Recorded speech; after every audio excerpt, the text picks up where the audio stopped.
This episode turned into a deep one.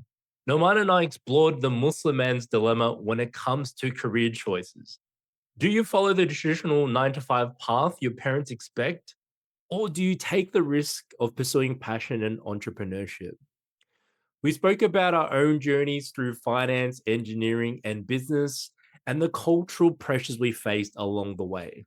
We also talked about the changing landscape of education, the value of personal branding, and how to align your career with your iman and values.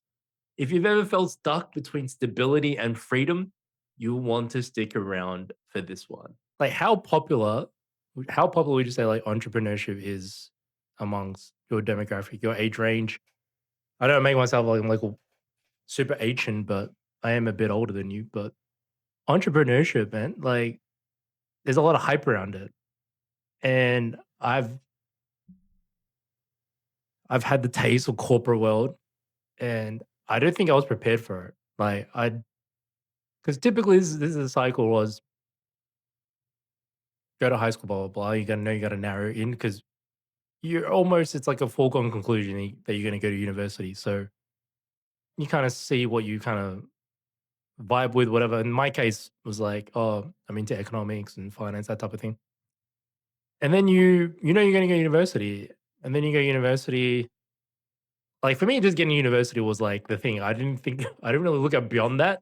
Um, and then you just when I was at university, I just wanted to like for it to end at some point because then you're just like, man, this if your heart's not really in it, like it's quite a struggle, just like going through all these difficult subjects and everything like that.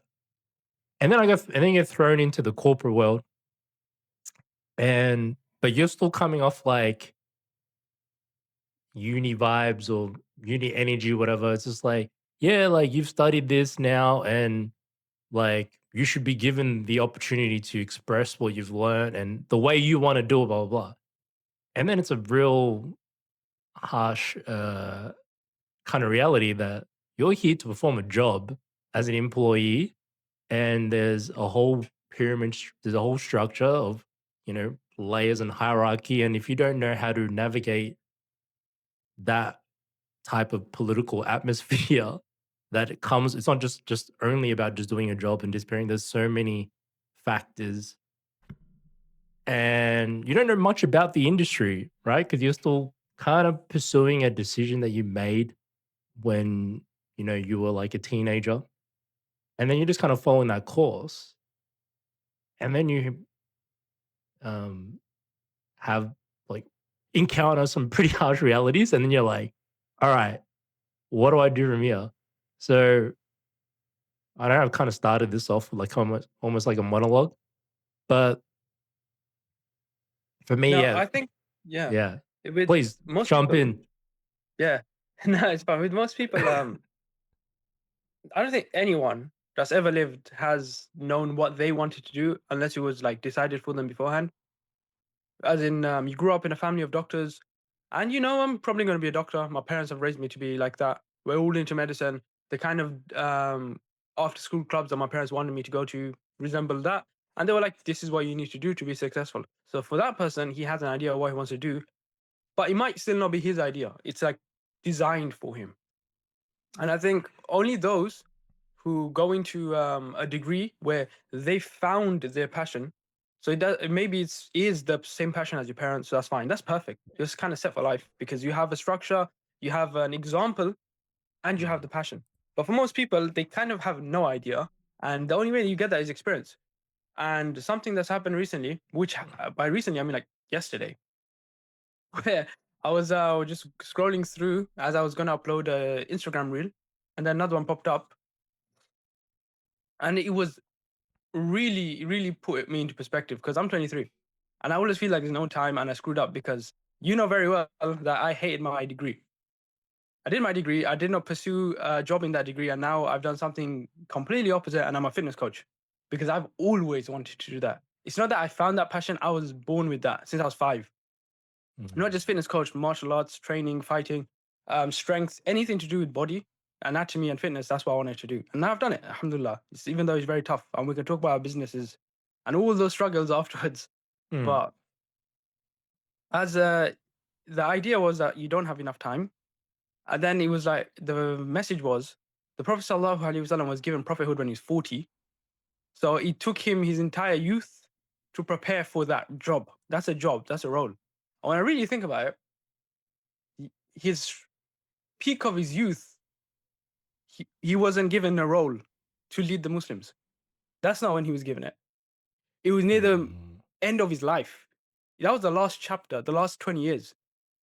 Because he died at 63. mm, So for 40 years, he wasn't given that role. He was preparing himself for it. That's what Allah was preparing him for. So if I think about, I don't know what to do, I'm not even stressed anymore. That really reduced so much stress from me yesterday, thinking that this needs to be perfect because you have a different timeline. And a few days ago, another brother who I see came out of nowhere on Instagram, started posting stuff from his first reel. His first reel, he got to around 100,000 views. I don't even know how. It was so basic. And I've literally posted the same thing that he has with similar hashtags as well. Somehow this guy outdid everyone. And then he went up to 40,000 followers. And I'm like, this is crazy. And every single one he gets, 1 million views, 100,000 views every single time. And then I'm like, wait a second. If I thought about it like that, the Prophet ﷺ was actually quite unsuccessful. If I think about it like that, his wealth, he came from a decent family, but a lot of his wealth came later when he married his wife. Not even from him. It was him, his efforts, but it was really his wife marrying Khadija radiallahu anha when he's 25 that really pushed him into it. And I'm 23. So like I've got time to build my own wealth. And he became a prophet when he was 40. mm, So should he have accomplished and conquered land when he was 22? Like the Sultan who conquered Turkey when he was 22. mm. Like I actually judge myself by that at times. I'm like, this guy was conquering nations at the age of 22, and I'm in my bedroom, in my mom's house, trying to like lead a business. And I think a lot of people were. I think it's good to start off with them saying that you can do a business, you can do a 9 to 5 job, but whether you're happy or not in the job is important. But also, how are you judging your timeline? Are you judging it by you and other people, or are you judging it by Allah's timeline? But how do you know if you're judging it by Allah's timeline is if you're actually enjoying what you're doing and you're not focusing on money. And that sounds annoying because people are like, of course, money matters. Like, dude, money matters more than anything. But if the sole thing was, let's make money, I wouldn't be doing fitness. Any 9 to 5 job would give me more stability than what I'm doing right now. Almost any, because at least I know money is coming in all the time. But Mm. me enjoying it, this month has given me so many opportunities, but it took me 9 months of failure for this month and the opportunity that's come for me now. You've said so many things there. Yeah. Hopefully, I remember to kind of touch upon a lot of the stuff that I want to. But one thing you mentioned was, say, like the parents, they've already kind of have a pre-identified, like they've planned to like this is what you should pursue and this is the career. So you're saying that little example that you gave with the parents talking to the child, are you saying like the parent already has the occupation that they want their kid to go down? Is that what was that the I example that think you? that happens a lot. I think every generation Yeah. has gone through that. Yeah. I think Yeah. that's okay because at least you know exactly like because they're doing the role like that occupation. At least they know exactly into what it all comes with, like the upside and the downside. So you get the full view because you already have someone that's gone down that path. For the people who are kind of pursuing a subject or they have the interest in whatever might be economics, I don't know, medicine, engineering, whatever. A lot of that you're just kind of you're pursuing that because that's something that you kind of vibed with, right? Because you're generally making these decisions at the age of what, like 16 or 15, like which subjects you kind of want to specialize in, and then you're hoping that eventually that will lead to an industry and occupation that you actually get some type of satisfaction from, or at least at a minimum, it's not like soul crushing. But you don't really know that until you've actually landed there a lot of the times, or maybe if you've done an internship or whatever, maybe you have a relative that does that. But if you don't have any of those things, you're really just experimenting and seeing how you go. And after going down that track, maybe it's like a blessing for you that like you knew immediately that like that degree that you just did that you know like it wasn't for you immediately. Versus for me, I thought I really wanted to go down um, finance and anyone that studies kind of like is into like economics and finance or like they're like I'm going to be an investment banker or whatever, like Wolf of Wall Street that type of thing. But that's such a that's such a small niche. A lot of and finance such a huge industry.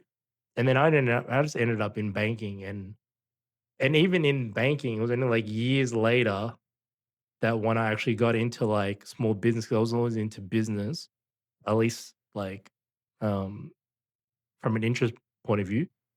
And then when I found out like I really hated the banking element. I loved the entrepreneurs and speaking to the actual business owners, but I hated everything about banking and giving out the loans. And if obviously I wasn't Muslim at the time, now like my whole perspective is like now like the Islamic beliefs fit like how I was feeling at that time. But that time, man, it was such a tough time because like you've gone down this road and it's a long road, and then you're like, man, the thing that I thought that it was like that I liked, and a lot of people end up, making their career or their job or the path like their whole identity. And now they end up like realizing like you hate this. And now you're like, okay, I need to pivot, but you don't know what you're gonna pivot to. So you just kind of like lost there for a bit.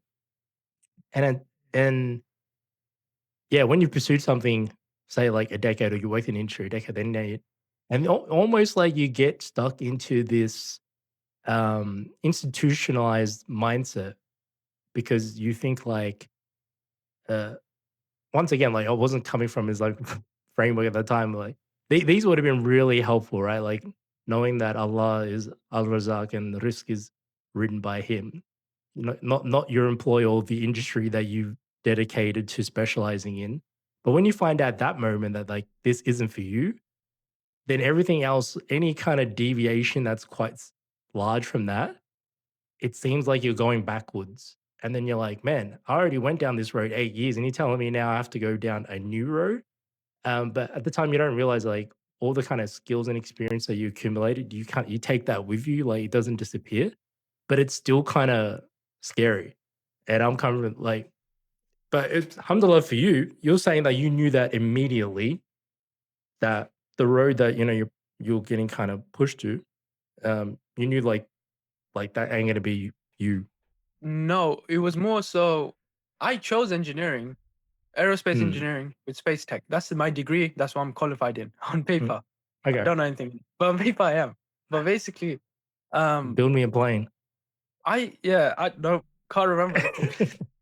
Yeah, I basically I want I chose the degree. Obviously, I chose the degree. No one made me take that degree. And I thought myself I'd just become Elon Musk and then everything would be fine. Oh Obviously, like yeah. not that extreme, but I just thought I'd just do something great. But while I was studying it, it sucked more and more every day. I went into it because I genuinely believed that as a fitness coach, I just couldn't match up to all these other people and influencers. I had a dream, but I didn't think it was gonna work out. So I already knew what I wanted, but I was never gonna pursue it because I was like, I need to be safe. So I took engineering. Well, actually, it was computer science. But then just the thought of me sitting behind a computer, even though coding is cool and all that, it just really scared me. Like, I was so bored just thinking about it. And the truth is, it's not boring. A lot of people love it. But because the truth was what I love, I was not Mm. doing anything else, just freaked me out. So I called the university 2 weeks before starting. I was like, can I change my degree now? Because I had an unconditional offer, so I got the because of my grades, I got the degree, I got the place anyway for computer science. And I Mhm. called them. They're like, "You got the grade and you've got the same credits. Sure, we can change it." I was like, "Seriously?" 2 weeks before uni starts, they're like, "Yeah." I was like, "Okay," and they changed my degree to aerospace, and that was the bachelor's that I studied instead. And while I was there, I was like, "This is cool. I've basically chosen like the second or third hardest degree there is that exists." Like I was gonna take medicine. The only reason I didn't is because my dad, like I spoke to him and he was just like, it's not for us. Like we need smart people. And also, yeah, and also I didn't have I didn't do biology. I did economics, business, computer science, maths. So I needed the all unis told me I needed either biology or chemistry. So they said, but with your grades, you can just jump in, but you have to do a foundation year. And guess what I said to myself? No, no, I can't, because that means I'm 1 year delayed from finishing my degree. That means 1 year less money. That means 1 year away from marriage. All this stuff came in my head simply because I didn't want to do a foundation year. Because so I went straight to engineering. Mm, And I probably would have enjoyed medicine more, but I don't know, because it's way harder of a degree, so maybe I wouldn't. But it's linked to fitness, and that's all I study. I study anatomy and biology, and I study what's it called different research papers on nutrition all the time. And I was doing that during uni. So during my engineering classes, I was sitting there with my laptop open, watching videos on something else. I really knew this wasn't it for me. Every day was getting worse, but I couldn't leave because I was like, it's just a hobby. Like I was telling myself no. And then I forced myself at the end when I got my degree. I sat there on one of the most depressing days of my life was my graduation. It's not even a joke. Like I sat there in the prayer room by myself because it wasn't Salah time. There's no one there. So I was just there because I had no one to chat to. And my friends were there, but I intentionally sat in the prayer room. Then an hour before graduation, I went out, chilled with my friends, took some pictures just to speak to them, and then I ended up going to the cathedral for the ceremony. My parents showed up, and as I was walking down the aisle with my certificate in hand, and I saw my parents, I was like, okay, this is why I did it. They're happy, I'm happy. Then the degree meant something. It actually felt good to have that degree. But when I was done and I came home and sat there with the degree in hand, I was like, I am now like the safest I've been, and also I've made my parents the most proud they've ever been. Like genuinely today, I felt like I actually did something that day. That was the first time I genuinely felt I did something right, but it was the most depressed I've ever been. So it was really weird, and this is why I think Alex Omozi really like resonates with me for the last year, because he was in a similar situation. He said when my dad was the most proud of me, I was the most depressed. That's what he said. mm, And I was like, yeah. I literally stood there at my graduation, like, yeah, this is exactly what I feel right now. Uh, mm, no one's been more proud of me, and I've never been more depressed. So that's when I made the decision. I was like, even though I've got it, I'm gonna become a coach. And literally right then and there, that month, I signed up to every online business coaching thing I could find. I started networking, and I forced myself to start Sunday Strength. And now we're here 1 year later, exactly 1 year later from that day. Because I graduated September 12th. So today is September 10th. That's quite a Yeah. lot. Yeah. Look, I think for, mashallah, that's, to do that, like to pursue something for that long, knowing that you didn't want to from the beginning, and you're doing it for the sake of parents, like that's a huge sacrifice. I don't know how many people would actually do that. I don't. I'll be honest, man, at your age, I definitely wouldn't have been doing that. My parents like I you. found a lot because I think it's so close in Yeah, my culture that so many people that I was doing the degree with, even people who are yeah. doing other stuff, accounting, a lot of guys that you meet in the prayer room and you're just chilling in the friends there. Mm, I'm like, so what'd you study? He goes, bro, my parents. And it was such a bad excuse though. And it's not your parents' fault, it's your fault. This is the thing I had to mm. realize this year. We're putting this unnecessary pressure on ourselves. I got a degree and I left it. Like, do they hate me now? Are they disowning me now? No, they're not. Like, Do what you was the point? do you think that like say like, okay, you're just doing the degree because your parents said, and you're saying Yeah. that's quite a common thing in the Muslim Yeah. community Oh for yeah. like, Because yeah, most Muslim community are yeah, South Asian cultures around the world, just simply because of numbers, simply yeah, because of population wise. yeah. And even Arab culture, same thing though. We are Mm. very like I judgy. think it's just, yeah, it's like there's certain degrees like what's the stereotype? Engineering, law, Yeah. and I think Doctor. doctor. Mm. Yeah. Yeah, with that accent, yeah, Yeah. doctor.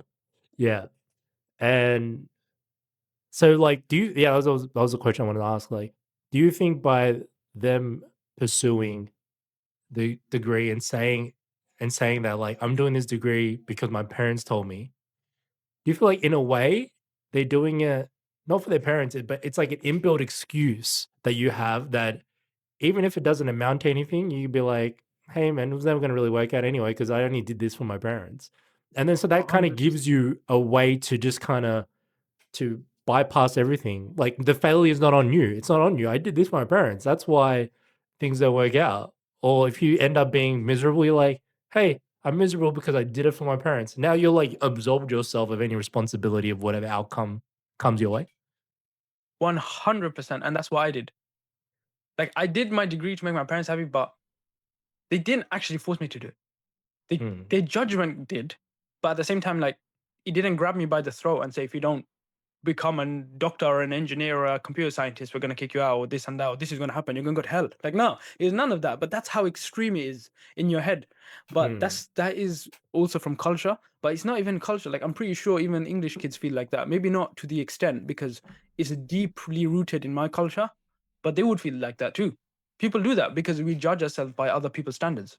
And we think that if certain people think of me in this way, what's it called? My life would be better. It really wouldn't. And some of these guys, like you said, it's a safety mechanism. Because in the end of the day, mm. I did what I did because of someone else. If it did, whether it works out or not, somehow, you pat yourself on the back. Doesn't matter that I failed. My Yeah, parents, like, I did it for them. Doesn't matter that I failed. My community thinks I'm this and that. it's an And we can inbuilt all, excuse. yeah, Yeah. and we can all get along together. But as harsh as it's going to get sound, you all get along together in failure.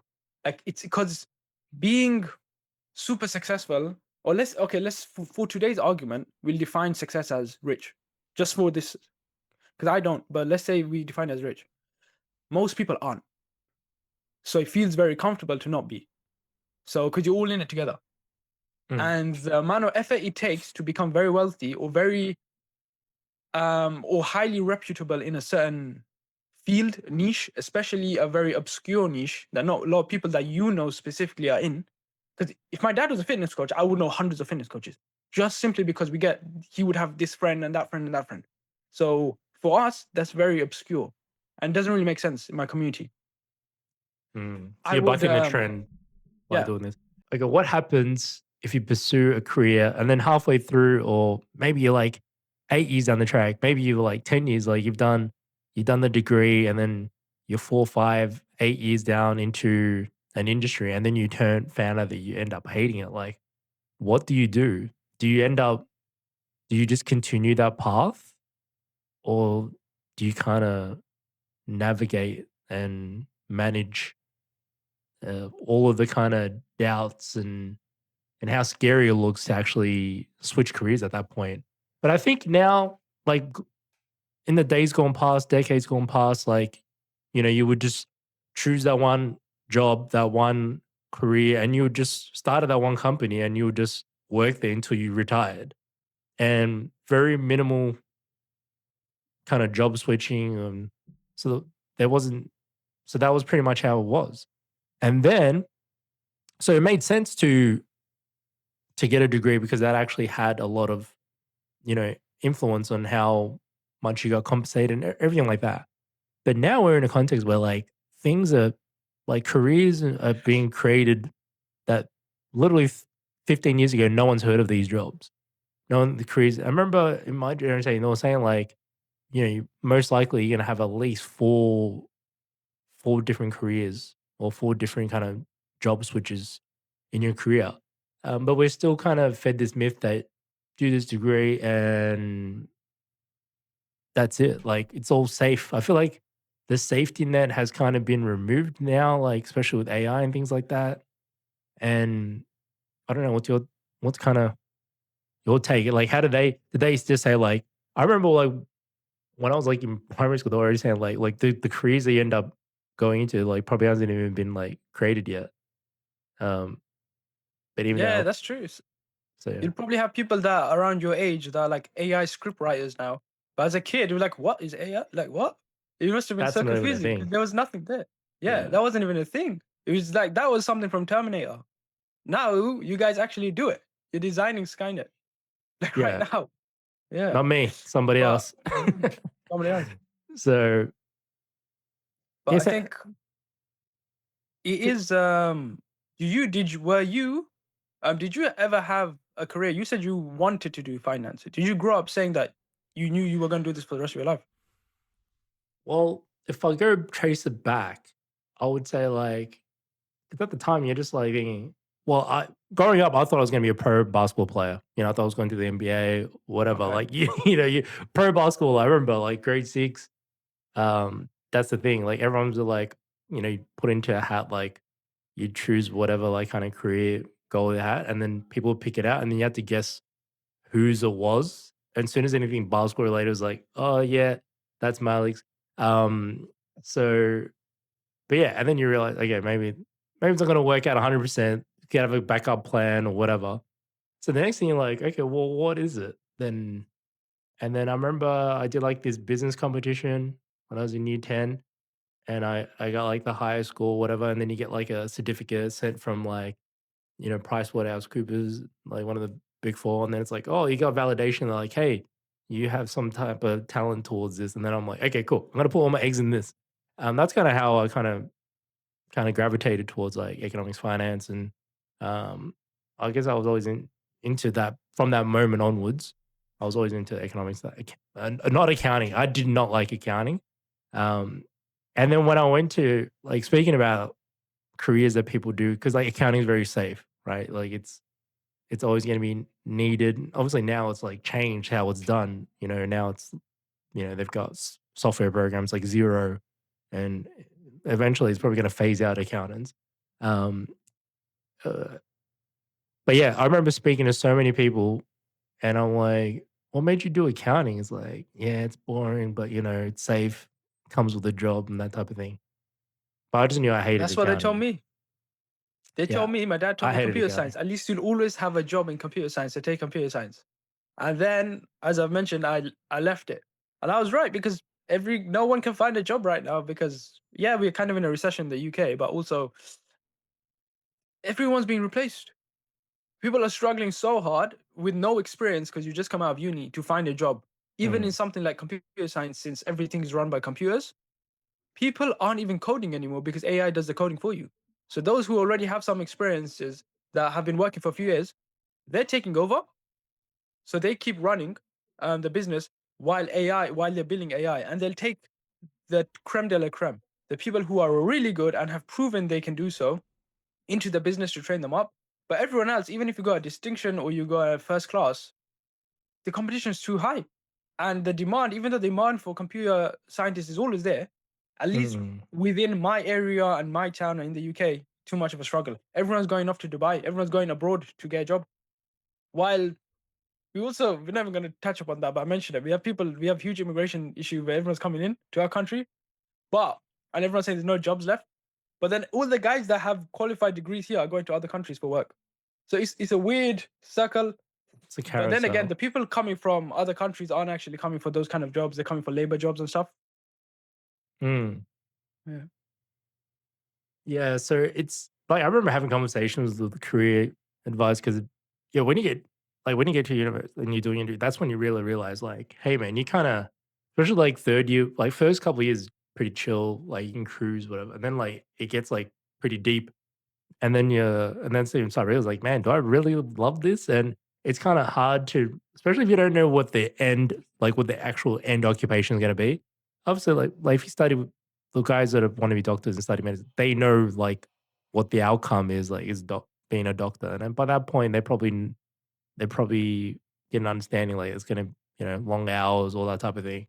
But for people that just kinda gravitated towards the subject, you haven't really connected the occupation out of that kind of journey.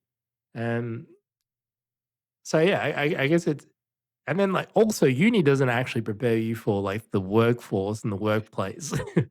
So Dude, that's a whole other that's a whole if bro, dude, don't get me started. Oh my God. yeah yeah that's a Especially whole in other my thing. field, because I had people who were already working in industry come back because they couldn't get promoted because they didn't have a degree. Mm, You can sometimes, but in the specific field, this guy wanted to. And this guy was the best student all the way to the end. He won the awards. He won the local county awards and everything in engineering, right? And he was my classmate somehow. mm, But he was telling me, so he's 26 and he came back to get a degree. What we were studying in class, he goes, "What the hell are we studying this? We don't even use this anymore." I'm like, "Really?" He goes, "Dude, what the flip?" And then he was talking to the um what's it called, the lecturer. Mm, The lecturer who was the same age as him, but the lecturer basically got the degree and became a lecturer immediately. So he never even studied he never even worked in industry. He got mm. the degree, then got a master's and became a lecturer. This guy, when he was 16, did an apprenticeship and just kept working his way up the ranks. And then he just came back. He was not debating, but they would have really nice discussions. It was like, "Oh, you have all this knowledge because you got degrees and masters. I have experience. Let's chat and let's see the difference." And it was really nice. Sometimes I would just sit and listen to them, even though I have no idea what they're talking about, despite being in the same degree. Yeah, Yeah. but like, and I was shocked like at how bad it is. Then we had a really nice lecturer who came from like I think South Africa, and he but he works here. Companies were hiring him to teach a program called MATLAB, which we are now being taught because that's used in companies, right? But technically, they weren't allowed to, for some reason, publicly disclose that they were using that form of coding. I don't know why. But he was telling us that they teach people this. That's why I'm teaching you this. But when you go to work, you're never going to use it. But the smart companies are understanding that's why I'm teaching you guys this. So they will make you use it. But they don't tell you this stuff. So Yeah. you have certain companies that you're studying this and they're never going to let you use it. I don't know why you're studying this. But other companies want you to use this specific code, but you're not taught at university. So I'm teaching you how to use this programming. And this is why I fought for it to be a module this year. You guys are the first people studying this module. I'm like, great. I never used it, but I never went into industry, but great. I know how to do it now. But it's just like, I'm actually baffled at how different education is and then the actual workforce is. Because there's certain things you learn that are almost pointless. That's why I wish if I really wanted a 95, I did an apprenticeship. At least I would have been working and studying at the same time. So I was applying what I learned in industry. Yeah. See, that make yeah. Yeah, an apprenticeship, that makes sense because first of all, you're dealing with the employer who, after you finish, is gonna be the one that hires you. Well, at least you know the Yeah. profession. You're just doing the internship, but you know that's the industry that you're, like, going into, and you know that is you're learning what's in demand. I feel like this conversation is gonna go down the path of, like, pretty much, like, questioning universities' even, like, existence right now.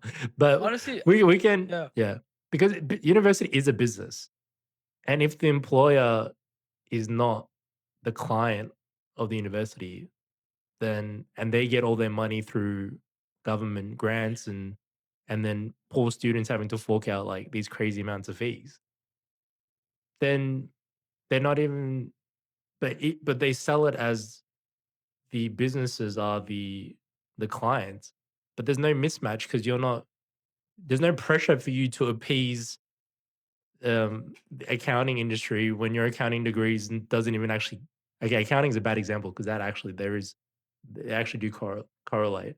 But say some other industry, I don't know. Pick any other No, industry. but no, but You that just is a gave me good one engineering. because yeah, Engineering. You just said that they don't use the same software program in yeah, industry today, and they're supposed to get your job ready today. And so that just proves to you because if universities didn't get their money from university grants, a large portion, and the rest made up from students forking out of their own pocket, then they'll be forced to appease the client, make sure actually your job ready. Otherwise, they're gonna be like, "Hey, man, we're not we're not paying you guys anymore because you guys aren't teaching your curriculum and your guys ain't making this money." So, and then we're like, "Hey, we're not gonna pay for this degree because you don't actually get job ready." And then there's actual real life ramifications because in yeah. any other business, if your client's not happy and the customers and they're not going to pay you anymore, and then you have to change and to improve it, but it doesn't work like that. It's just like it just became like a foregone life experience thing No, that everyone that is does. such a good thing you mentioned. That point, university is a business. It is. It's actually a business, and Mm, you're the customer, and they want to bring you in. But the thing is, the service they provide is it's not even a trick, but kind of is because mm, you're under the assumption that what you get you can then use. It's like buying a dodgy keyboard. Like it mm, kind of work, but the keyboard isn't going to do what you needed to do for your laptop. Mm, So now you end up getting another keyboard, and that's what happened in engineering. Maybe even accountancy, unless your degree has it. In the UK, there's almost no degree in a university that has it, where you become a chartered accountant after getting an accounting degree. You don't. you don't. You have Not in the to. UK. Yeah, No. you have to then do that. But you can still do those same qualifications to become a chartered accountant without having an accountant's degree to begin with. So why did you even go and study accountancy? That's the crazy thing, like in the UK at least, because Yeah. my own Yeah. neighbor is an accountant without having an accounting degree, and he works for one of the biggest firms in the UK. Mm, And he just did online exams, and obviously he studied, but it was all online. He got his chartered accountancy. I think he went in for a written exam, and that's it. And he's been an accountant for 8 years. And his brother did the same, and he's been an accountant for 4 years. And they never did accountancy in uni. yeah. And yeah, and engineering is the same thing. I'm not qualified to touch a plane because I need a second qualification, which is the something like a B2 or B1 engineering thing. I couldn't get hired in my first year. I did try and start working. They were like, no. I'm like, I have a degree in it. But I'm like, they go, that's not what we need. We need this level 2 and level 3 engineering thing so you can work on the vehicle or the aircraft. And then I found that out because this guy that I worked at in Amazon, an Amazon warehouse, had no qualifications, was the same age as me, 2 years older. He just had that piece of paper that he did like for £600, did a course online. He's now an engineer on aircraft. Not an aircraft. No, you can't do all the aircraft. You do need an engineering degree, by the way. It's just certain parts of it, like making a panel, fixing a wheel, stuff like that. Mm, mm, mm, mm, Maintenance, he can mm. do, but I can't do after 4 years and like £30,000, Yeah. which is crazy. Yeah. And only medicine is the only one I would say. You have to have a degree, and if you love medicine, go to uni, study it. Everything Mm, else, almost everything else, you can do online. You can become a full-time coder and ethical hacker with through government schemes, and it's paid for. And you never needed to go uni, and you would get the qualification. And it still baffles me mm. today because my a job that I applied for, the manager was my one of my best friends, and he didn't even go college. He went college for a year, and then never went uni and just worked his way up in that company. I got a qualification. I have a degree, and he is my boss. I didn't take the job in the end, but I was like, this is madness. Yeah, well, it makes Yeah, sense, practical sense, because he's got way yeah. more real life experience. You've just been learning theory and potentially not even relevant theory in current day's No, practice. but I was told that I would have a better Yeah, job. This guy not only has a better job, he worked full time for 6 years yeah, while I worked and had to study and got in mm, debt and had to pay that off and mm, was working.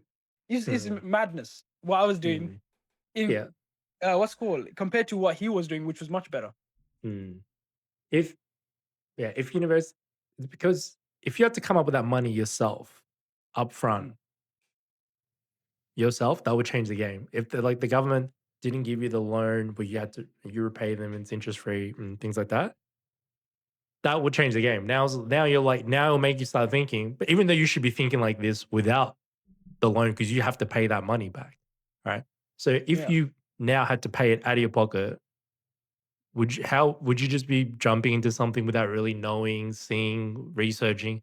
If someone said, "Hey man, you have to give me 30K right now, 40K, $1,000 out now for a program," like, would you Never. just be coasting through, or would you be like, "Okay, what do I get? How does this 40 grand become more than 40 grand immediately, or at least within a certain time frame?" So it just already changed. So already by it being subsidized so heavily, or this scheme being put in place, man, it's like the perfect business. You don't even have to deliver. And there's also cultural pressure and social shaming and family shaming if you don't do it. And man, it's like the Oh, perfect business, man. These guys are just printing money. And honestly, it's the ultimate scam, dude. The more we're going down this rabbit hole, I'm like, all right, it's such an amazing business model. let It me add some is. balance. Let's add some balance Wow. because I know like working in banking things like that, and then there'll be the fresh grad, right? So because if you do because there's people that actually know the uni game. I didn't know none of this stuff. Like there's people already kind of building their resume.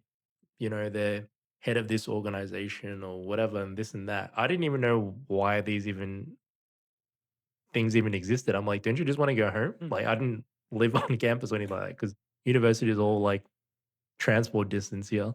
Um, So there's people that play the game, right? So they know they got to tick these boxes, and they know these companies have these internships, and then they know like if they play their cards right, by the end of their second year or whatever, they've already got a grad position laid out, and it's six figures. You're gonna have like 100K. You're starting off at 100K. So for them, they made university work, and so they already set themselves up to reap the benefits of university and already position themselves in a company that, they really value having people with these types of things or whatever, like these specific boxes that they've ticked. So for those people, they're already starting off. So they would be starting off a lot more. So in that case, like yeah, so they what you've described, these people would already be starting higher than the guy that you mentioned, your friend that was a manager who worked Mm. his way up. Unless you work your way up, and then obviously an entry level grad guy may not.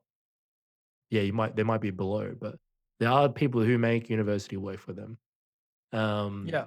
but I feel like those are the people that like they know the game inside out. But how many people have already like know the game inside out? A lot of them would just kind of they just go that way because the tide is pulling them that way, and then maybe they're just figuring things out. It's an acceptable place to kind of buy time, and while you're just kind of getting life experience, figuring things out I think that is a good point. It's an acceptable place to buy time. It shouldn't be. For or Muslims, waste time.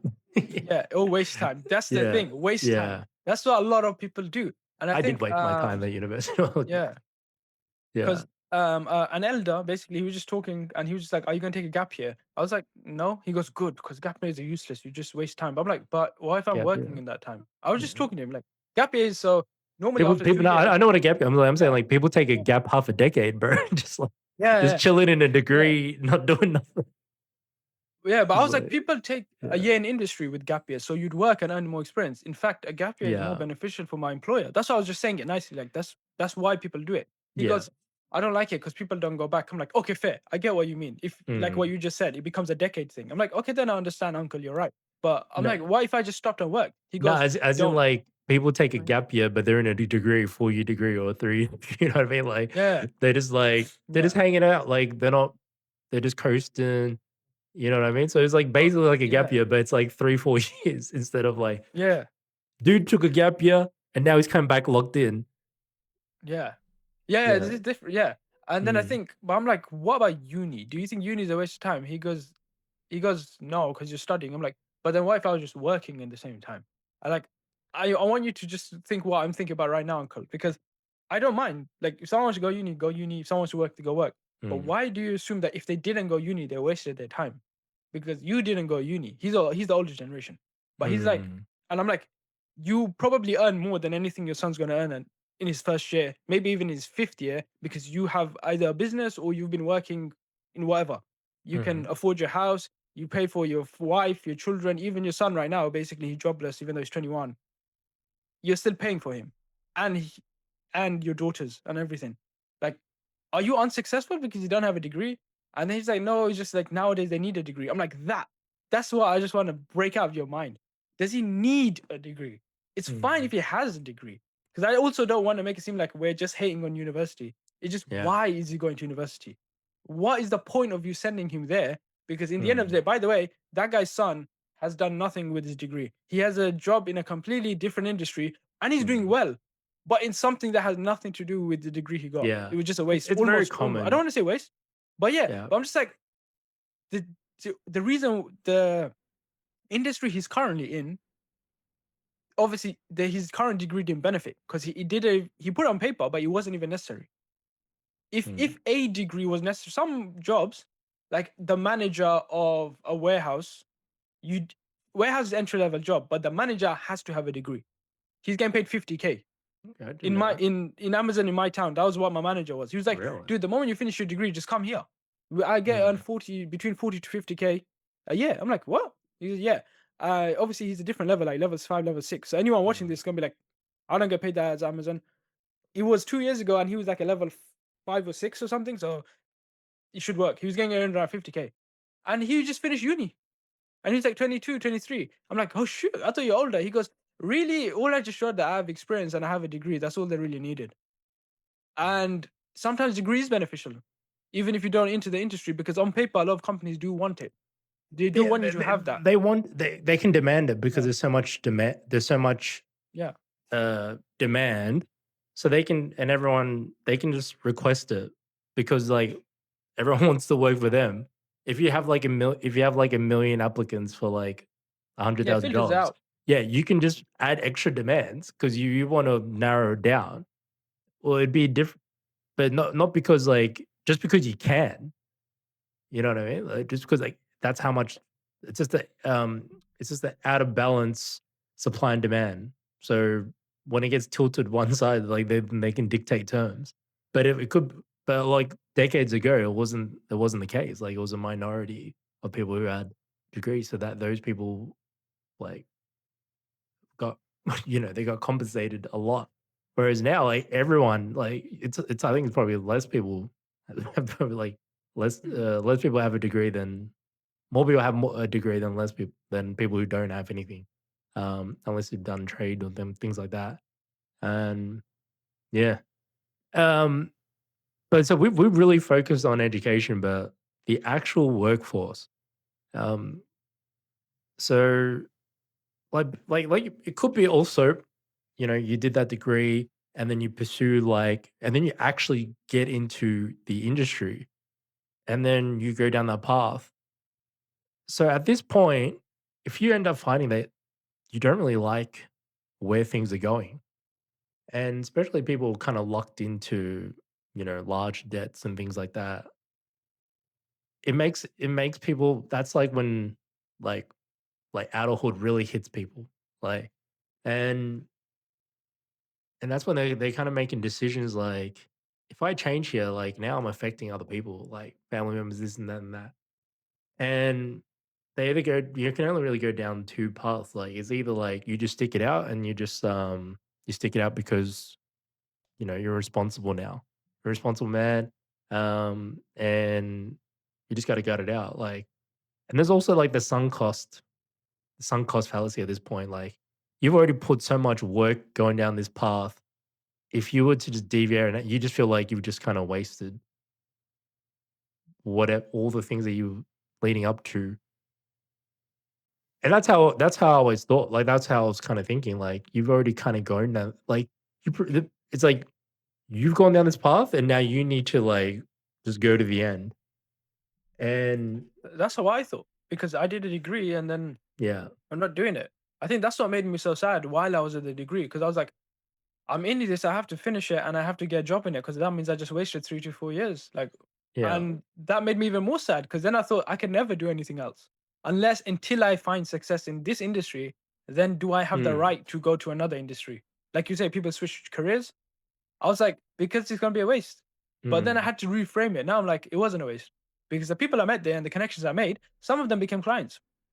mm, Some of them also like saw the passion I had for training, and then they were just like, you know what? What if we did a collaboration now? Like, and the guys I met are people that I actually do still friends with. mm, Also had the opportunity to give dawah. I had the opportunity to what's it called, meet some new Muslims and understand their hardships, and it really changed. Like I did a hard reframe the beginning of this year, because if I didn't, I never would have gone into coaching out of guilt, because I mm, wasted 4 years in my head.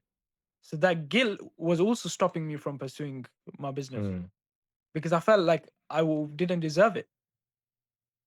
Okay. So I guess yeah, this is where we have like very different experiences. Like so you know, um, I was uh, in banking and it's very kind of corporate especially they end up like in business banking. And yeah, when I was going down that path, I thought yeah, that's when it really the ugliness really kind of was exposed to me.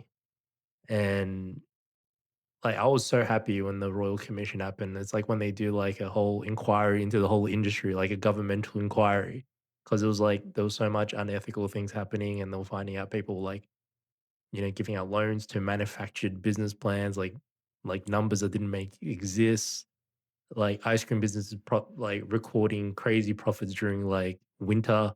when it doesn't even make sense seasonally. Like all of these things were getting exposed, and even in well, and then you're on the inside and you see like how like the heads are just like trivializing it all and like openly just like mocking it.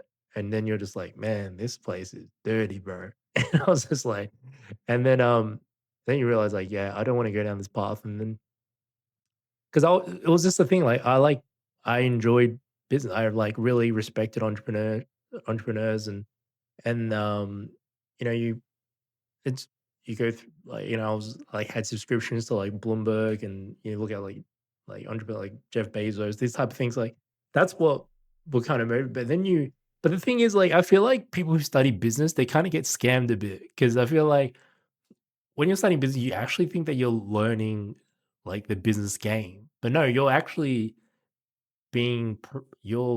being taught on how to be an employee in another organization. You're not actually being taught entrepreneurship. Um, and I think like I think a lot of people like we're all in there. We were thinking like a different thing. Maybe like maybe some people knew that they were going to be like working government and be policy makers and in economics and regulate in economic marketplace and things like that. But I think a lot of people they're just like, nah, business, yeah, like those guys, they're the ones that like make money. That's what you think. No, like you've been programmed to be an employee, and then people just kind of like, yeah, they just enjoy wearing a suit. They think like they've made it just wearing a suit, and always thought that was kind of foolish. but like, yeah, you do go through that phase. Like, you do like, "Yeah, man, look at me. I'm wearing a suit, blah, blah, blah." And then you realize, like, man, putting on a suit on sucks every day. It's like, by the end of it, bro, I'd end up getting a motorbike and just like, because I just hated being on the train going to work. I'm like, if I'm gonna go to a place I don't like, I wanna at least at least enjoy my commute there. I'm gonna ride my motorbike. And not even gonna bother changing out of my gear, bro. Just like, You're on a because motorbike in a suit. no, I was wearing normal bike gear, but, like, you'd have Oh, your okay, okay. locker and you change and stuff like that. But then at the end of it, like, because they started getting really relaxed about corporate attire or whatever like that, so, like, I wouldn't even bother changing, like and there was actually a group of us, like, they ended up, like, we all rode and stuff like that and work, and we're just that was kind of like our little joy in between our soul-crushing job. Um, yeah, and it was a very hard pivot, to make, so I'm sure there's a lot of people that yeah, maybe they're like you go down this path, it's not what you think it is, and then it's like, what do I do from there? It was good to have like, family friends and friends who are like a bit older, have a bit more experience. They're like, no, dude, like it's there's like he works in government, there's like so many works in government, there's so many people who've career changed like crazy, like some crazy pivoting, like, doing things that almost opposite of what they were doing previous. But you can get institutionalized when you stay a very long time at a particular company, and you almost like think like, my only options is whatever's advertised within the company. Um, But then here's the thing. But we talk about entrepreneurship, right? no, we haven't But even right talked about now, entrepreneurship. We're just talking oh yeah, about but just being an yeah, employee at a okay, company. But now we can speak about yeah. entrepreneurship. Um, yeah, go ahead. But what? Yeah, when it comes to still university though, most I don't think most people are going uni anyway because definitely in the UK we keep bringing in people from abroad to come to a uni because, like you said, it's a business. It needs to survive. There's a Oh, lot of crazy immigrants that they business. bring in to come to university. But Mm, when it comes to men, less than 40% of men are at uni. The rest is over 57% of them are women. mm.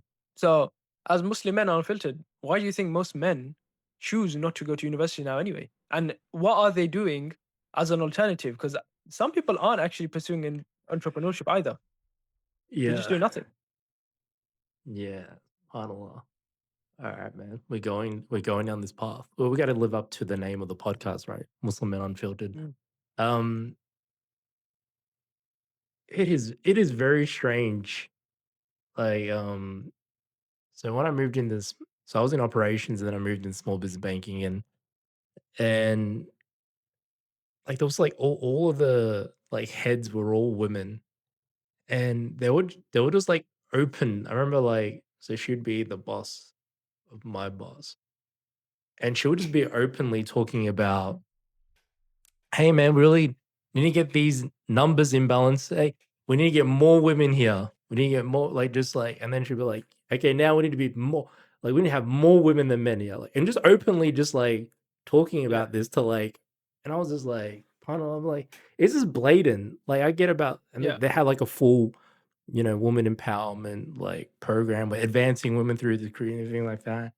And it almost, yeah, so it's just not that, like, we're not hating on women, I'm just like, it's just so blatant, like, it used to just be, like, based on merit, and now it's like, nah, it's just, like, It's not. clear gender, and even in the industry I'm in now, in market research, it's like, yeah, man, it's just, like, all women.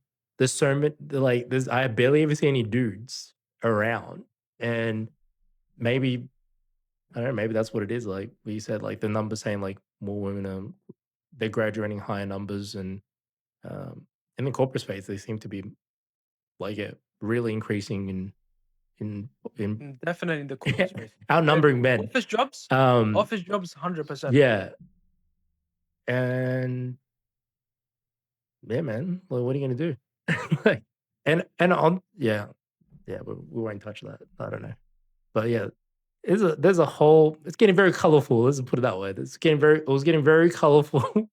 By the time I was like leaving the bank, it was just like right in your face, rainbow colors, everything, and then just, yeah, just like women's advancement, just not even like hidden. It's just like we want to let you know we prefer this gender over anyone, like over you dudes, you know. And there was like no equivalent program for dudes or anything like that.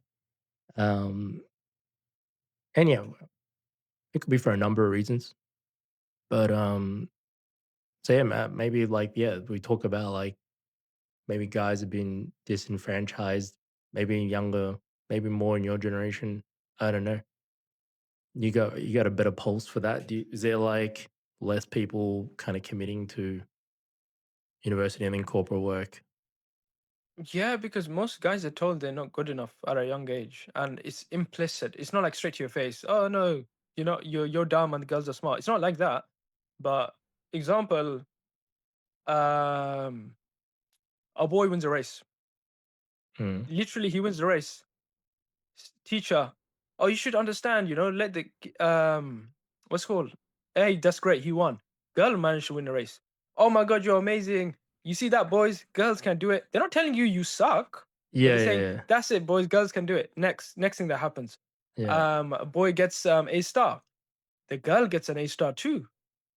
The teacher, if she's a bit balanced, she might say this is the top girl and this is the top boy. yeah.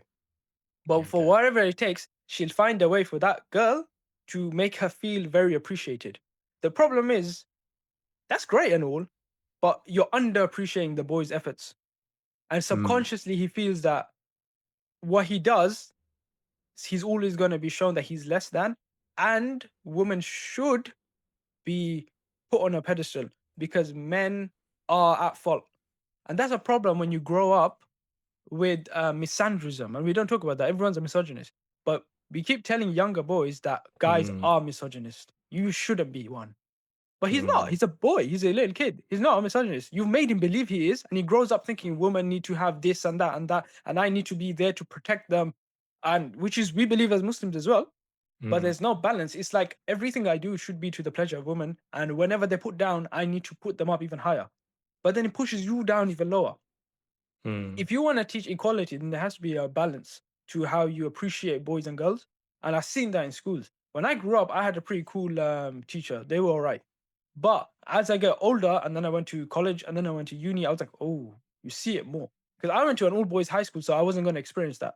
All my guys and my friends that went to normal high schools, a lot of them did see it. Like, you can see it.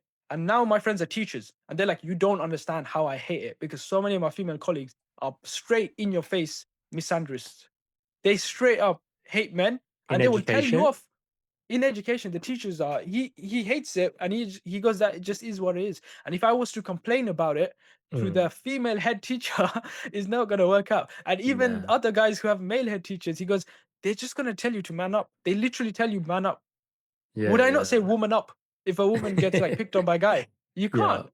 They will actually say those Mm. words, and that shows how twisted it is right now. A Uh, structure of like social norms is completely or flipped on his head, but it's worse. That's worse because when men don't feel like leaders, because that's our fitra. We're Muslim, we understand that. Or at least we feel underappreciated and undeserved of love. Dude, we don't just become useless. Like we can become violent, aggressive, but also we stop being men. So we stop protecting, we stop caring. And when that happens, then you get a point where now women have to man up. They have to man up. So it gets mm, worse because if we get worse, they get worse. They go the opposite direction. And then you end up with those situations where women like, I don't even need to get married because I can do everything and men are useless. And the truth is, she saw that men are useless because again, this mentality is brought into you as a child, forces men to feel like they're worthless and do less. And we spoke about that last time. You have to feel like you're worth love, or else you won't. mm, You have to feel like you're worth respect or you mm, won't get respect. You have to feel like you're worth it first.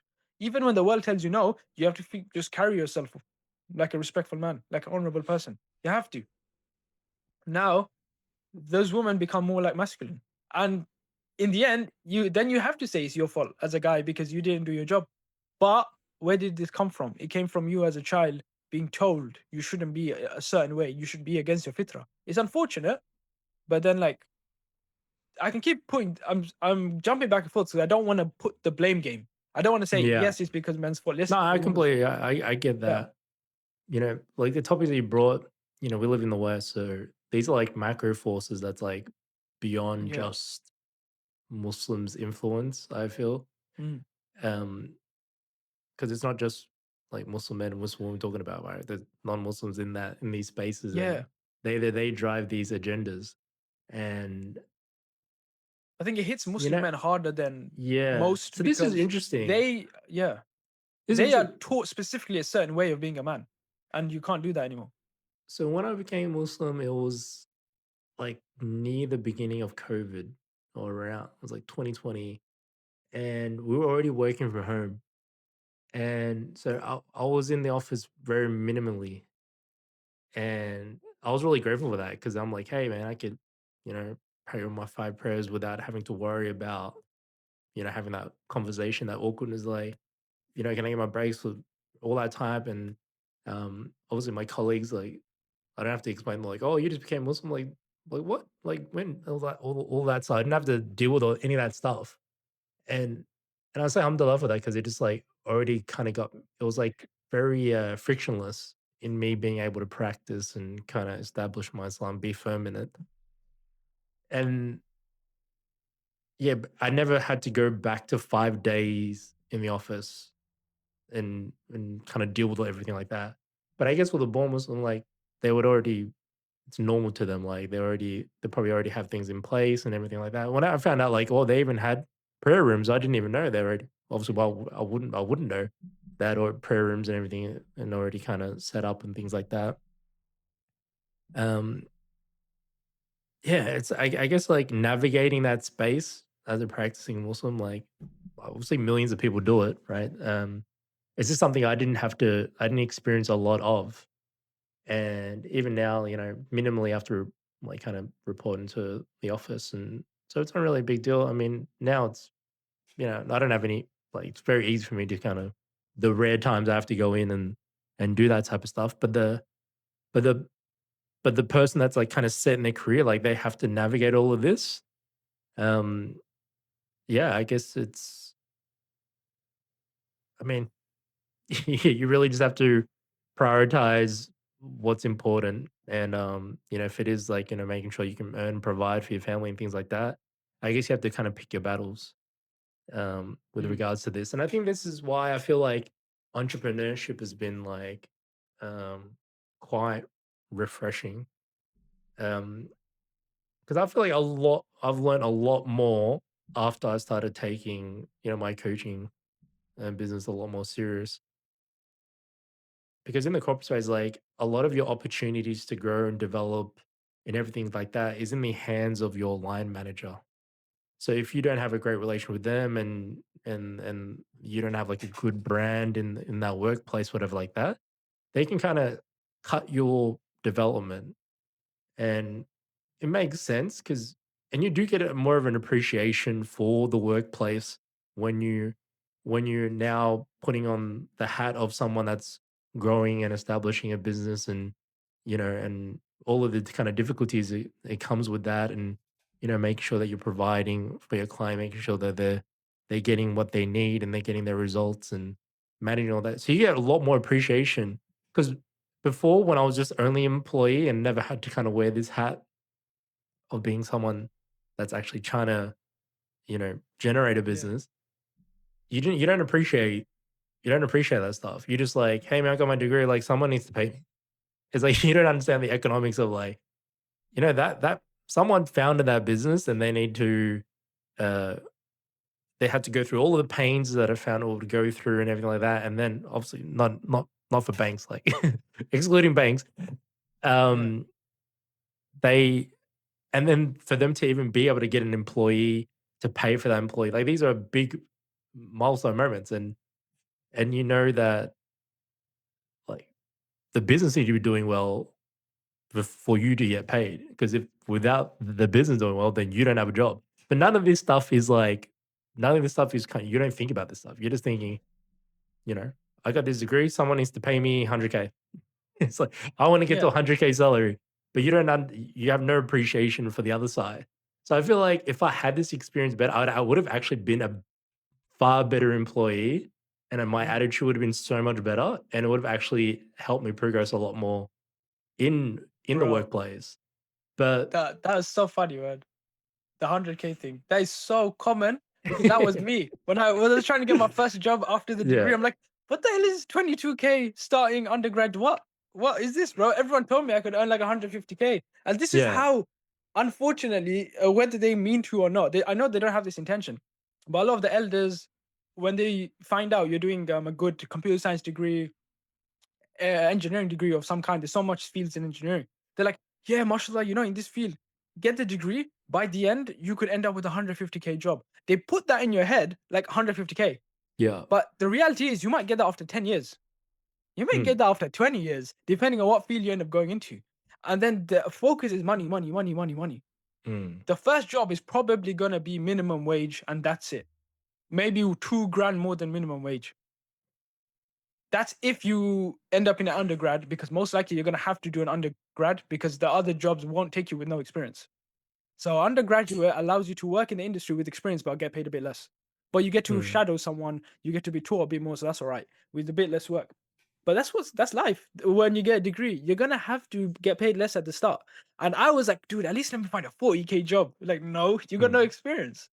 And then my mates who actually did a year in industry, same thing, they're not getting paid 40K. The ones in finance, maybe. But even then, they'd be lucky if they can get that. Most likely, maybe a 30K job to start off with, say 3K job, which is mm, great, mashallah, but nothing like the 100K, 60K plus jobs that we were talking about when we were at the start of uni. yeah, Nope. That's not yeah. real That's life, man. all. Yeah, That's not real life. that's all your mentality is, which is yeah. Like, and if you Yeah. accompany that with like an entitled attitude and you bring that energy to the work, like that's not gonna bode well for you. But that's Yeah. hey man, I was just like, hey man, I felt like I was entitled to things, bro. I know stuff. You want about business? I've studied. It's like you want to help grow. It's like, but it's especially if you go into like an entry level environment and you come with that attitude, like that's not gonna. Yeah, you better be like really nice with what you say and do and stuff like that. But I think like No. this, like we didn't have like kind of YouTubers like Alex Ramirez to kind of break things down to have like at that time you don't know anything in the workplace. You've just studied some theoretical thing. So really the business is paying for you to learn. So you're getting paid to learn essentially and accumulate experience. Obviously you're trading time for money at that point, but basically you're not adding like they have to train you. Mm. It's not like you go into they just throw you in there and you know exactly what to do. Like no, like they have to train you. And they've already got, like, operations and manuals and things like that already there. So, and someone had to go through the hard steps of going through that failure and building all that out, so you just can seamlessly go in there. And then, but you're not thinking like, well, how can I add more value? And then that's how you don't have this mindset at all now. But like, I have a much now. I think like, dude, like doing reporting to just my normal work, man, is like it's never been a much easier. Like it's I appreciate how easy it is actually being an employee now. Like I actually enjoy it because you don't have the money is there guaranteed. Yes. Like whether you're Yeah, that's the thing. you know what I mean? I just have to rock up and I'm gonna get paid. And Yeah.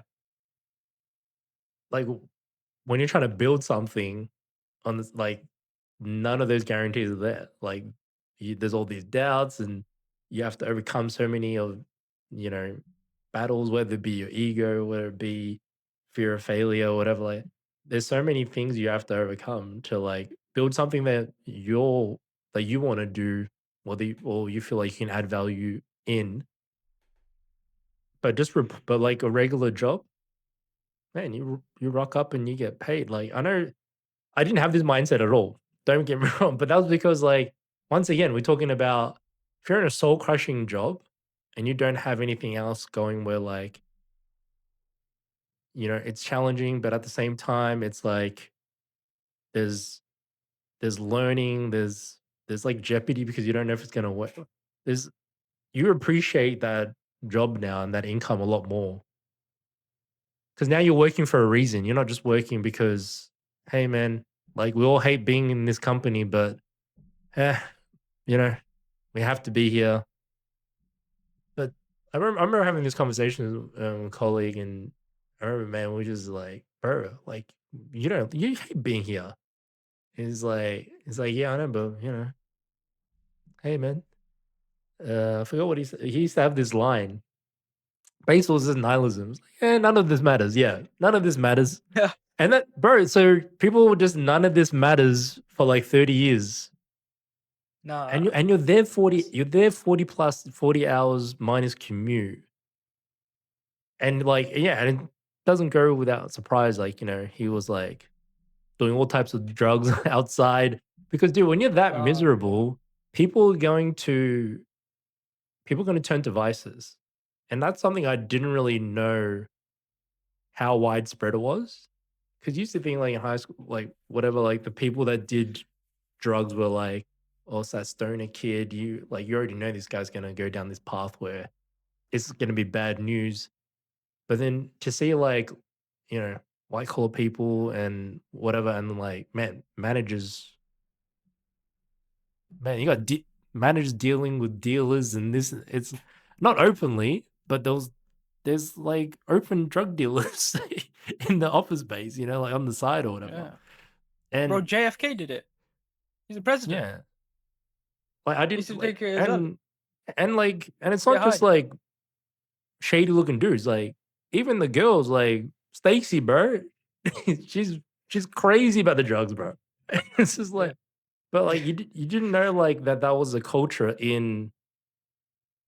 like in sales in that space or whatever like that. I don't know. I didn't live a sheltered life, bro. I didn't live a sheltered life, so I did not know that like this was standard practice. Yeah, the alcohol everyone knows, like Friday night drinks. You know, the non-Muslims is gonna do non-Muslim things, right? Um, but to know that like like it's just open, um, that was a shock to me, man. And this is I'm like, mind you, I'm not Muslim, and I'm here like with this moralistic view. I'm like, what is this really what's going on?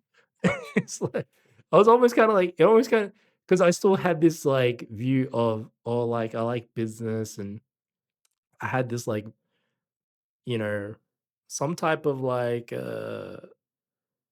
I had like this almost I looked up to like it should be a respected kind of like place, we're helping. I didn't know like this was the culture, bro. It's like, yeah, yeah, everyone's doing, yeah, that guy's like he does math, and that guy's on whatever, and it's just like, man, I didn't know.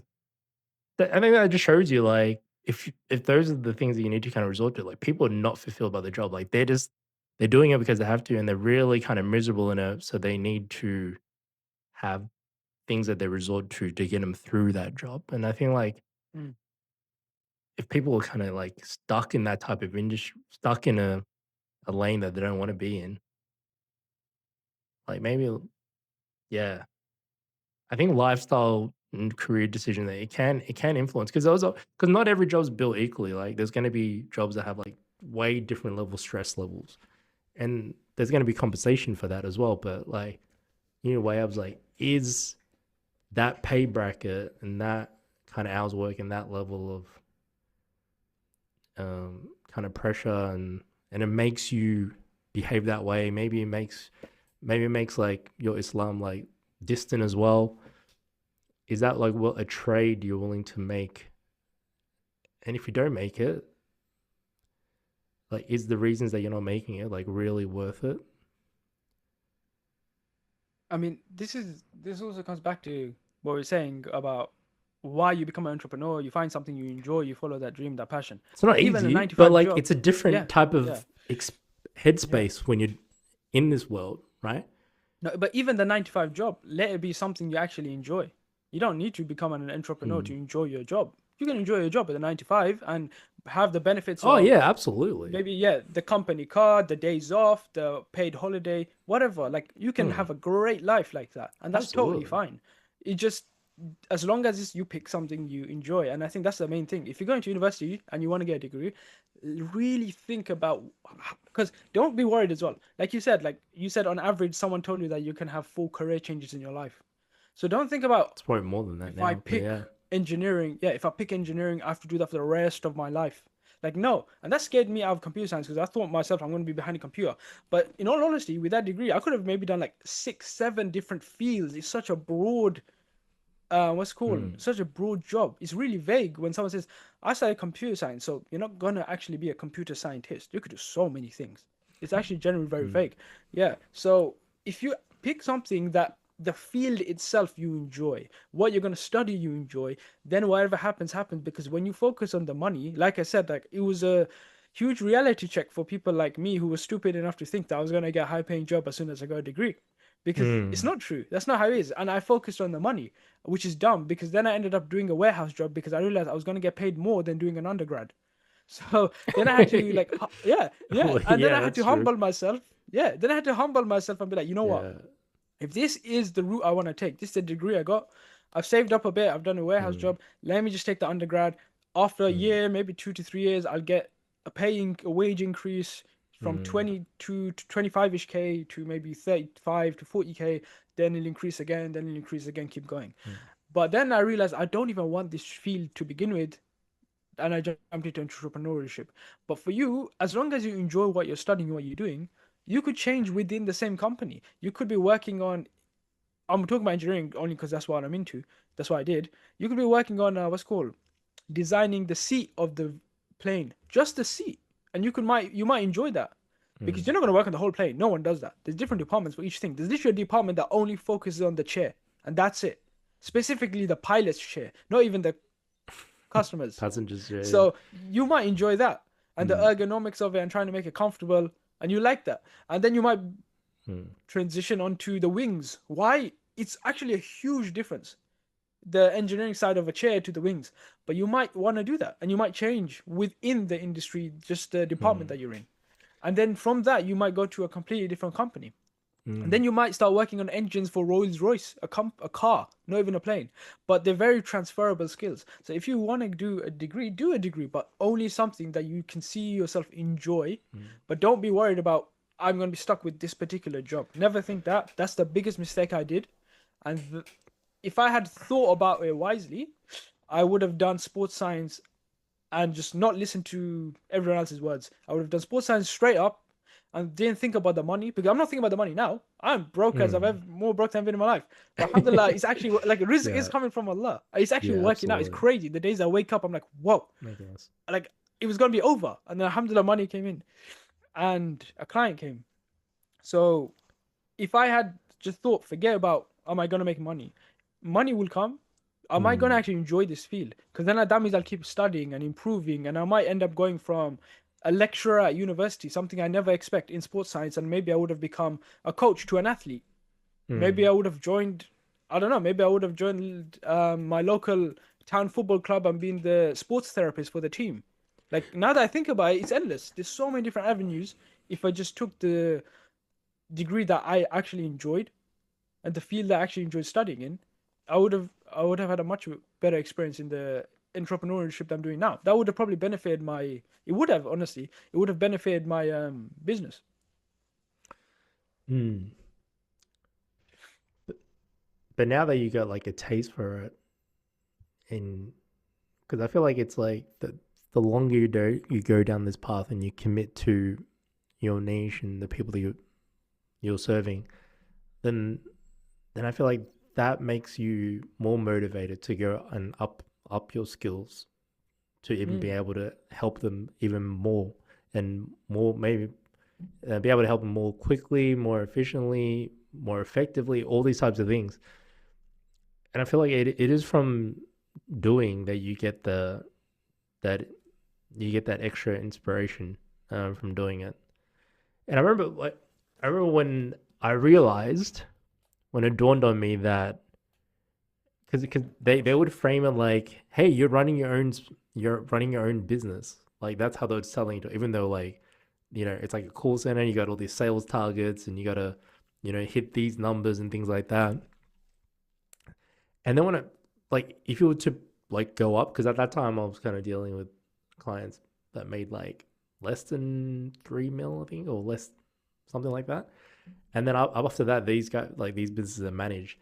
But then when you realize like to go up, if you go down that path to get the higher salary, the higher role, whatever, like, and all the pressures that come with it, you need to actually start drumming up business for them.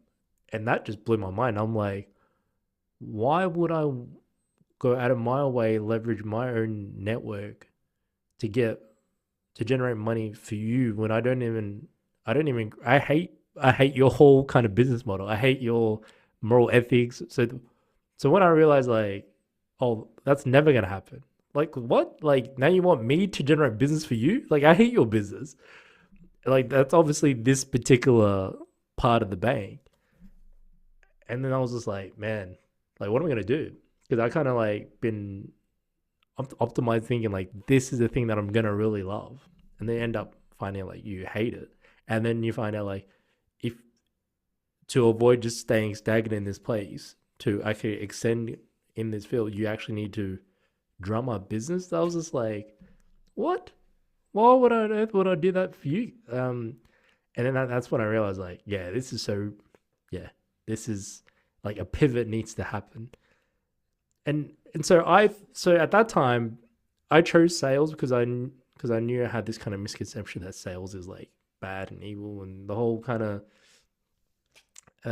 used car salesman thing that the whole kind of people drum in like like sales isn't like we are talking all the different occupations like lawyer, doctor, whatever.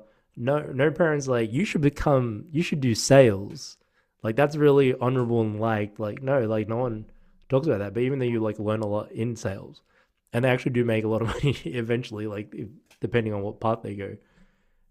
Um, so I in my head was because of my experience there, I'm thinking to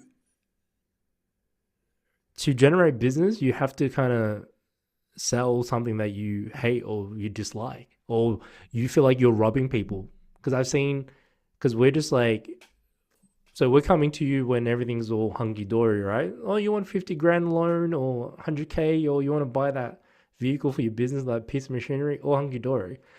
But if anything happens, the business goes south and you can't pay that loan off, like, hey man, we don't deal with you. You need to go to what do they go like you need to go to like um financial hardship or whatever. And then this is my experience of what's like managing your own little business, as they used to call it. So I had this. So in that mindset that I was in, I was thinking like to make money, generate money, you need to be doing something like you had to be taking away from someone. That's how I was looking at it, because I still had this like pure business kind of mindset and heart, like let's optimize your business so you don't need to resort to this loan or whatever like that. Trying to give them, because these guys are unmanaged. They don't, a lot Okay. of them are like builders where they're not like very cluey about how to, how to run. Can you get your debtors to pay you quicker? This, like, so you don't have to resort to this. But no. Like the business, but for the banks, like you need to give them X amount of loans because they make money on the interest on that. That's how they roll. So I had this very negative view that, okay, this is it, bro. Like this is how people make their money here as an employee. And then to and then because at this time I still had, like, you don't really like understand, because people still have a lot of misconceptions about business, right? Like, and then we're creating our own niche. I'm specializing in, Muslim brothers dealing with porn addiction and specializing in recovery. But before going down this path, I didn't think like that you can actually help someone do something with khair and also get financially compensated with that. That was not an equation that was like open, that I actually thought was possible. In that kind of, when, if you put me back into that business banker role, I didn't think that that's what it was, because my experience of business is like, you need to hit these numbers, you need to give these guys loans, whether they're qualified or not. And sometimes I'll just push away people because I didn't want to deal with it, even though like I could have, because they made it so easy. Um, but I didn't. And so, and people saw, yeah, so that's crazy to me that I was still surprised that people generating income from actually adding value to people's lives. Even to this day, like, because, like, people have these they're against, like, what do you call it? These kind of socialist people, and they're like, all corporations are evil, all people that make Yeah. money. So, like, these guys are all evil. They kind of, take advantage of people, and that's how they accumulate their wealth and everything like that. This is the typical kind of thing that's kind of permeate, that's spread out. It's spread, and that's people's beliefs. But in reality, like, if you're not getting value, there's no exchange. There's no exchange of money in the free market. Like, no one's forcing these people to. Are people? Are you forcing these people to send you money to lose weight and get them in shape? No. Yeah. So they're paying you because they're like, no one can help me transform my body and, correct these, uh, all these kind of like health issues I've been experiencing because I've been neglecting my body. But that's not. Did you think of business that way? Because even for me, who's someone who, was thought he read all these books and things, like went to university, studied finance, whatever like that. For me to still like not have the core concept of like what entrepreneurship is in reality, like small. Yeah, I'm still flabbergasted by that. I don't know if that was a question, but like, yeah, Oh. did you always know that like business exchange can happen, like where people earn money for a service or a product, and like both parties are better off? Like, Okay. maybe it's because my Well, warped experience yeah. from banking I that think, kind yeah, of you painted. had a very negative Yeah, I had a experience. very very negative experience, and Yeah. to the point like I felt like I was the me and a handful of guys were just like, man, this is twisted, bro. And like, yeah, we know, bro. It's like, anyway, Yeah, but they but I still, think that was yeah. necessary for you to Oh grow. That was yeah, necessary for you to see, like, okay, like you said, when you studied Islam, you're like, yo, this is how I feel, and it resonates a lot. I didn't Maybe even if you know. didn't go through that, like, yeah, if you didn't go through that, you might not have, Allah put you on that journey where you, first thing you thought was, yo, this makes sense because I hate this. Yeah, yeah. It Yeah. was just like, yeah, just it was, yeah. It really was a, yeah. It was a very lonely experience, man. It was just because thinking, I'm like, man, I'm like in this, like, is this it? Is this really how everything is built around? And like, the banks are central to how these economies run. Like we all saw like during the GFC, like these banks get bailed out regardless of it's their own mistakes, but the people have to bail them out. And I'm like, this cannot be the prevailing like accepted kind of moral economic stance, like financial stance. And then it was because I actually my university had an Islamic economics like degree, and I never Oh, knew what it was even about. But now I remember, and actually I think the I forget what his name is. Like he's based in Australia. I think he's very big on Islamic YouTube. finance. Yeah, I think it was I forget his name. Amir Coleman or like a Bosnian brother, like Bosnian Australian guy.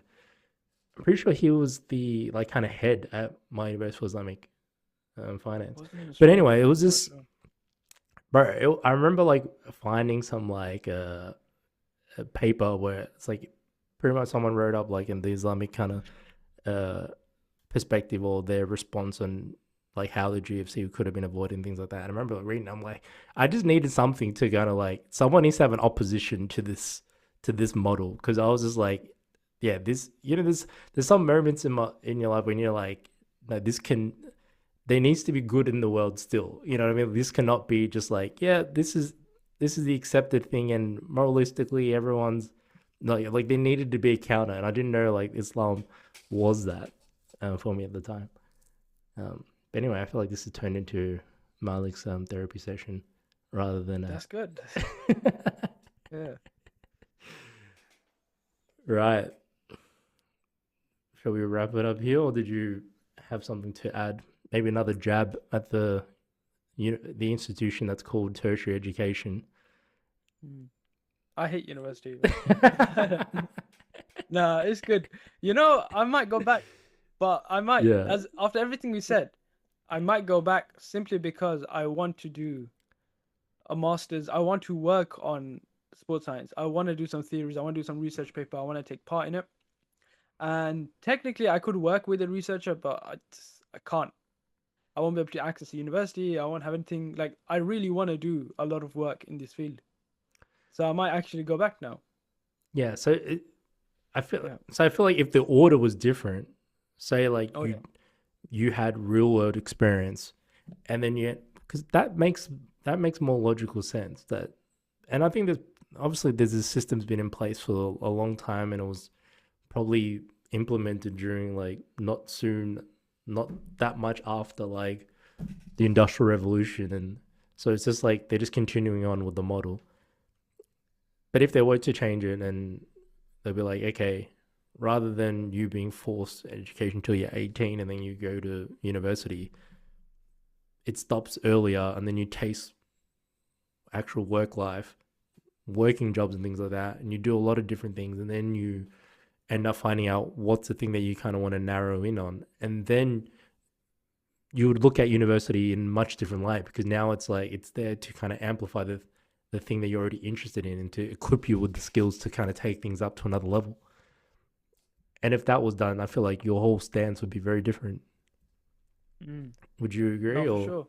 yeah, Yeah, it's because look, well, I'm you've already said saying this that. because now I've done Yeah, it. now Yeah, you actually because I've want got to. the experience.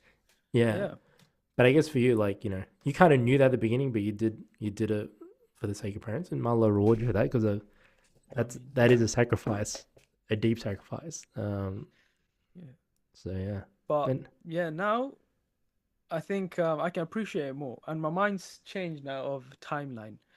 Timeline, I don't even think about it. Every day as it goes, a new client, I'm not thinking, hey, if I don't get mm, 10K every month by January, I'm a failure. Like, no, everything comes in time. That's changed now. Even the yeah, uni thing. Maybe I go back to uni when I'm 30. Who knows? Like, my mindset now is just improve. The 1% improvement every day will. mm, That's the way I want to live my life. yeah, yeah, absolutely. Yeah, so many people who said that they want to do this, they've they've come up with their validated the problem that they want to solve and everything like that, but they don't see the results quick enough, and they just abandon it, and you just go back to the job that you already kind of felt indifferent about, hey, no, it's not for everyone, but like, but also like this, it is gonna take persistence and like I'm sure you've had your own kind of battles and with your ego and um, obstacles and because not it's not celebrated, it's not encouraged. Whereas university is very encouraged.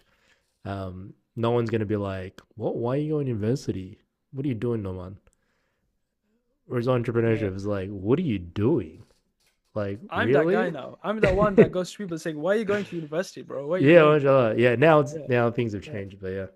All right, I think we'll leave it there. I feel like no man's made his thoughts very clear on university.